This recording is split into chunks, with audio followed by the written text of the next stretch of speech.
Bismillahirrahmanirrahim. Assalamualaikum warahmatullahi wabarakatuh. Alhamdulillah, syukur lagi kita kehadrat Allah Subhanahu wa taala kerana dengan rahmat Allah, dengan izin Allah dan kasih sayang Allah, kita dapat lagi bersama-sama hari ini berkumpul pada sesi kali ini bagi meneruskan dan melanjutkan perbincangan kita insya-Allah mengenai segala nasihat, segala ilmu isi kandungan yang termaktub di dalam buku Duhai Hatiku, Ingatlah Allah. Seperti biasa sidang penonton, kita insya-Allah akan mulakan kita punya perbincangan dengan membaca suratul Fatihah, berselawat ke atas baginda Rasulullah dan juga kita berdoa kepada Allah. Mudah-mudahan segala apa yang kita cuba kaji, segala apa yang cuba kita belajar diberkati Allah, dipermudahkan oleh Allah, dikurniakan kita fahaman yang sebenar lagi hak, yang mana mudah-mudahan dapat memberi manfaat, membentuk hati kita, menundukkan jiwa kita insya-Allah. Ila hadratin Nabi Mustafa Muhammad sallallahu alaihi wasallam wa alihi wa ashabihi kiramul Fatihah. A'udzu billahi minasyaitonir rajim. Bismillahirrahmanirrahim. Alhamdulillahi rabbil alamin. Arrahmanir rahim. Maliki yaumiddin. Iyyaka na'budu wa iyyaka nasta'in. Ihdinas siratal mustaqim. Siratal ladzina an'amta 'alaihim ghairil maghdubi 'alaihim waladdallin. Bismillahirrahmanirrahim. Inna Allah wa malaikatahu yusalluna 'alan nabi. Ya ayyuhalladzina amanu sallu 'alaihi wa sallimu taslima. Assalamualaikum ayuhan nabi rahmatullahi wabarakatuh. Assalamu alayna wa ala ibadillahi salihin. Ya Rasulullah. Bismillahirrahmanirrahim. Allahumma salli ala Sayyidina Muhammadin Nabiyil Ummi wa ala alihi wa sahbihi wa sallim. Ya Rasulullah, ya Habibullah. Bismillahirrahmanirrahim. Allahumma aftah alaina hikmataka wanshur alaina min khazaini rahmatika ya arhamar rahimin. Rabbi shrah lana sudurana wa yassir lana umurana wa khlul 'uqdatam min lisanina yafqahu aqwalana walhamdulillahi rabbil alamin. Alhamdulillah, mudah-mudahan segala apa yang kita baca, segala apa yang kita hajatkan dimakbulkan oleh Allah Subhanahu wa taala serta diberkati segala urusan kita pada sesi kali ini insya-Allah, amin. Sidang penonton yang dirahmati Allah, dikasihi oleh baginda Rasulullah sallallahu alaihi wasallam, insya-Allah kita akan sambung lagi perbincangan kita di muka surat 6 mengenai iman. Baik, hari itu kita ada pada sesi yang lepas kita ada bincang tentang bagaimana elemen-elemen yang perlu kita tekankan apabila kita berbincang mengenai konsep keimanan. Dan sebagai seorang mukmin, apa yang perlu kita laksanakan?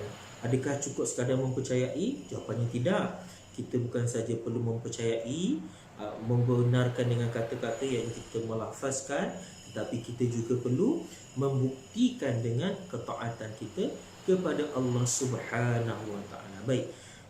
Tuan-tuan, puan-puan sidang penonton yang dikasihi Allah Subhanahu wa taala sekalian, iman merupakan suatu komponen yang paling penting di dalam diri seseorang manusia.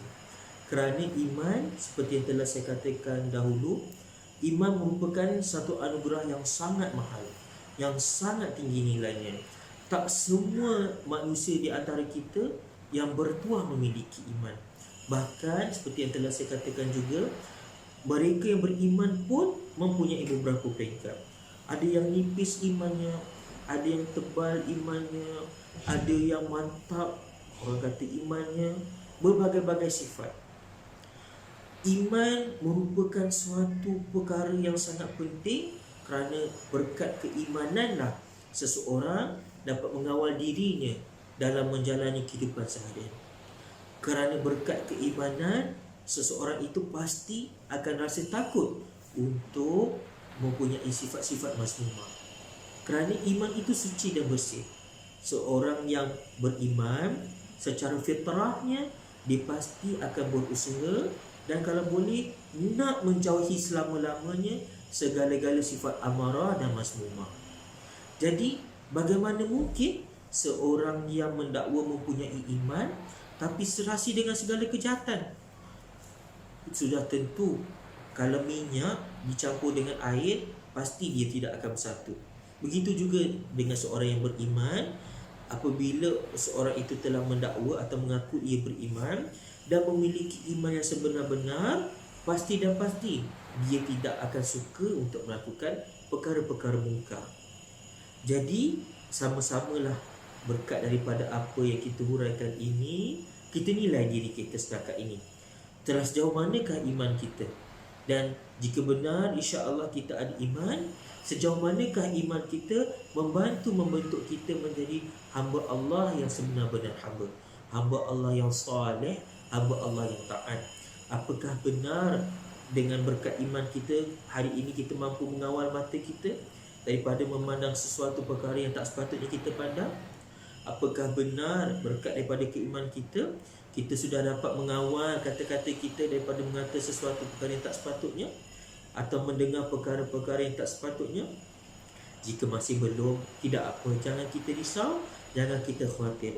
InsyaAllah sama-sama kita teruskan usaha kita, teruskan kebergantungan pada Allah, teruskan kita beramal bersungguh-sungguh, mohon kepada Allah agar dibersihkan hati kita. Mudah-mudahan hati yang bersih tadi dia akan sebati dengan iman yang sifatnya juga bersih.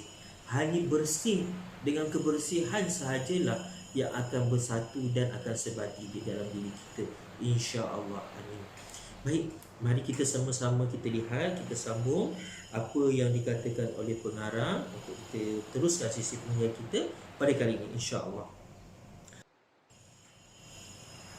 Ketahuilah wahai hatiku, dunia ini hanya tempat ujian. Kehidupan kita di dunia ini adalah untuk diuji.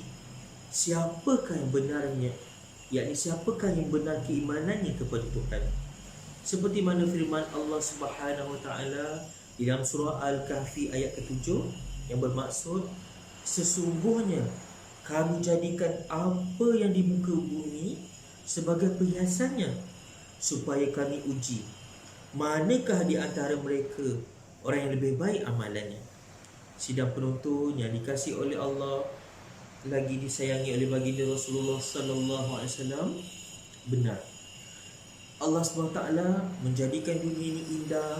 Allah SWT menjadikan dunia ini penuh dengan keseronokan, kegembiraan, memenuhi kehendak-kehendak dan keperluan kita, semata-mata untuk menguji apakah kita ini sama ada menjadi golongan hamba Allah yang bersyukur ataupun menjadi hamba Allah yang kufur. Jika kita menikmati alam ini, bergembira dengan sebenar-benarnya yang mematuhi syarak lagi hak, tetapi kita tetap mengekalkan kesyukuran kita kepada Allah, kita tambahkan ketaatan kita kepada Allah sebagai tanda terima kasih kepada Allah. Allah dah penuhi kehendak kita, Allah dah permudahkan usaha kehidupan kita, maka beruntunglah kita apabila kita tergolong dalam kumpulan ini. Namun jika sebaliknya, yakni kita termasuk dalam golongan kedua ini, na'udzubillah, kita kufur kepada Allah, kita leka dengan segala nikmat-nikmat yang Allah kurniakan kepada kita, kita seronok dengan harta kita, dengan mempunyai pasangan, dengan mempunyai zuriat, kereta yang besar, rumah yang besar, sehingga melalaikan kita kepada Allah, maka rugilah kita. Apakah kita rasa kita akan selamat di sisi Allah? Na'udzubillah.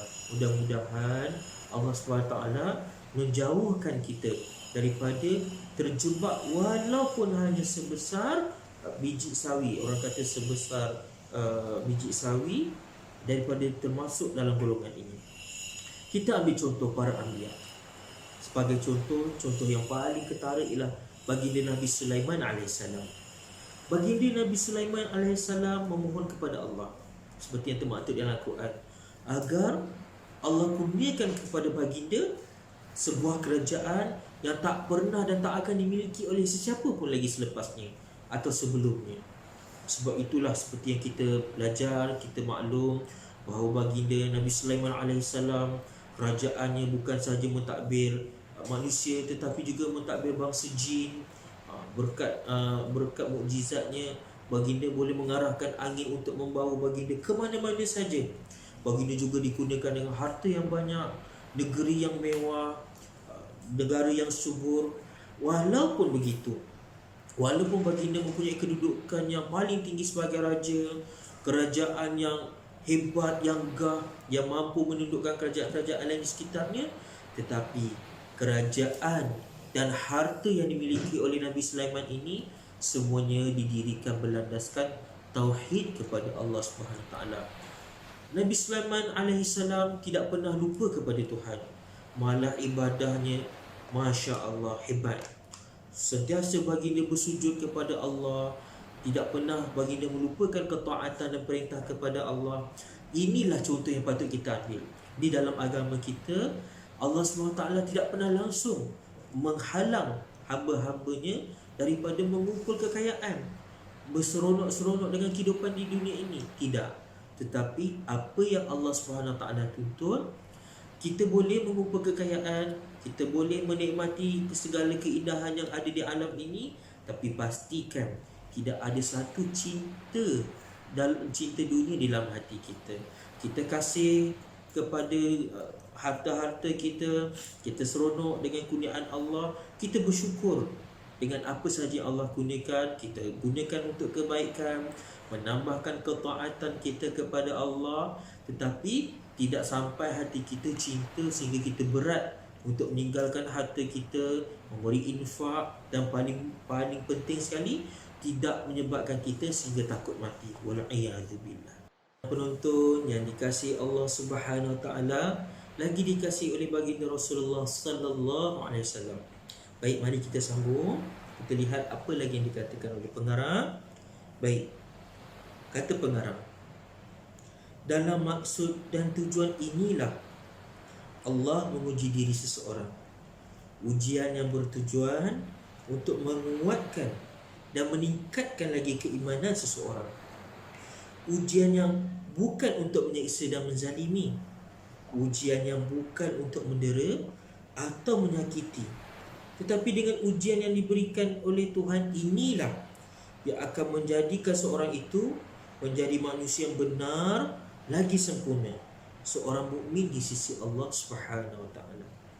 Sidang penonton, seperti mana yang telah kita bahas, yang kita bincangkan pada sesi-sesi yang lalu, kita telah sedia maklum bahawa Allah Subhanahu Wa Taala bukan dan tidak mungkin akan melakukan kezaliman, kerana Allah Subhanahu Wa Taala Maha tidak memungkiri janji.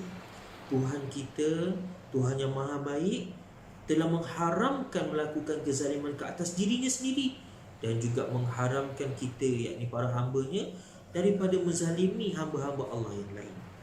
Jadi bagaimana mungkin kita boleh terlintas di dalam hati kita Allah SWT menguji kita kerana Allah SWT tak sayang kita? Bagaimana kita boleh membiarkan hati kita percaya dengan bisikan-bisikan syaitan bahawa Allah SWT menguji kita adalah untuk menyakiti kita, seolah-olah Allah SWT itu tak faham akan kesempitan fikiran kita, akan sesaknya hati kita saat diuji, saat kita ditimpa musibah. Kita rasa seperti ditinggalkan oleh Allah Subhanahu Wa Taala. Duhai hatiku dan sekalian hati yang ada, dengar dan percayalah bahawa Allah Subhanahu Wa Taala tidak pernah meninggalkan kita sekalipun. Sebaliknya, segala rasa tidak serasi, rasa tidak selesa dengan ujian yang Allah timpakan itu hanyalah kerana akibat daripada hati kita sendiri. Hati kita yang tidak bersih, nafsu kita yang tidak serasi dengan ketentuan Tuhan. Sebab itulah, jika kita nilai diri kita, andai kata kita masih lagi di tahap ini, jangan susah hati, jangan kita khawatir, jangan kita putus harap.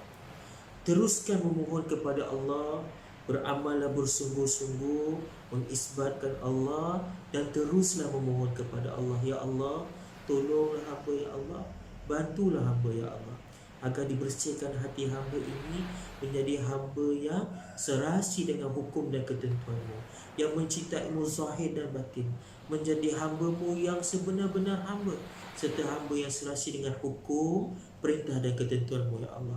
Kita minta pada Allah, kita minta pada Tuhan agar dibersihkan hati kita ya Allah.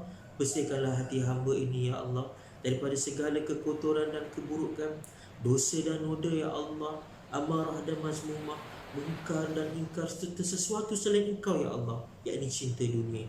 Hanya Senya ya Allah, Kau sahaja yang mampu membersihkan hati kami ya Allah. Kita minta pada Allah, kerana berkat daripada usaha kita yang bersungguh-sungguh ini, insya-Allah satu ketika, satu saat, kita yakin Tuhan kita, Tuhan yang Maha Pemurah. Allah Subhanahu Wa Taala ini sifatnya yang Maha Pemurah.